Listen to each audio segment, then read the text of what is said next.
ಗೆಲುವಿನ ಖುಷಿಯಲ್ಲಿ team India ನಾಯಕ ರೋಹಿತ್ ಶರ್ಮಾ ಸಂಭ್ರಮಾಚರಣೆಯ ಗುಂಗಿನಿಂದ ಹೊರಬರುವ ಮುನ್ನವೇ ಅಭಿಮಾನಿಗಳಿಗೆ ಶಾಕಿಂಗ್ ಸುದ್ದಿಯನ್ನು ನೀಡಿದ್ದಾರೆ. ಹೌದು, ಭಾರತ ವಿಶ್ವಕಪ್ ಗೆದ್ದ ನಂತರ ವಿರಾಟ್ ಕೊಹ್ಲಿ ತೆಗೆದುಕೊಂಡ ನಿರ್ಧಾರದ ದಾರಿಯನ್ನೇ ರೋಹಿತ್ ಶರ್ಮಾ ಅನುಸರಿಸಿದ್ದಾರೆ.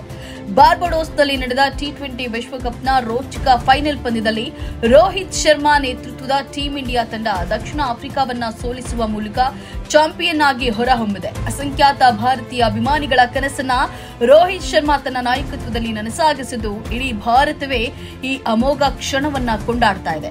ಆದರೆ ಗೆಲುವಿನ ಖುಷಿಯಲ್ಲಿ ಟೀಂ ಇಂಡಿಯಾ ನಾಯಕ ರೋಹಿತ್ ಶರ್ಮಾ ಸಂಭ್ರಮಾಚರಣೆಯ ಗುಂಗಿನಿಂದ ಹೊರಬರುವ ಮುನ್ನವೇ ಅಭಿಮಾನಿಗಳಿಗೆ ಶಾಕಿಂಗ್ ಸುದ್ದಿಯನ್ನ ನೀಡಿದ್ದಾರೆ. ಹೌದು, ಭಾರತ ವಿಶ್ವಕಪ್ ಗೆದ್ದ ನಂತರ ವಿರಾಟ್ ಕೊಹ್ಲಿ ತೆಗೆದುಕೊಂಡ ನಿರ್ಧಾರದ ದಾರಿಯನ್ನೇ ರೋಹಿತ್ ಶರ್ಮಾ ಅನುಸರಿಸಿದ್ದು ಟಿ20 ಅಂತಾರಾಷ್ಟ್ರೀಯ ಪಂದ್ಯಗಳಿಂದ ನಿವೃತ್ತಿಯಾಗುವುದಾಗಿ ಶರ್ಮಾ ಘೋಷಿಸಿದ್ದಾರೆ.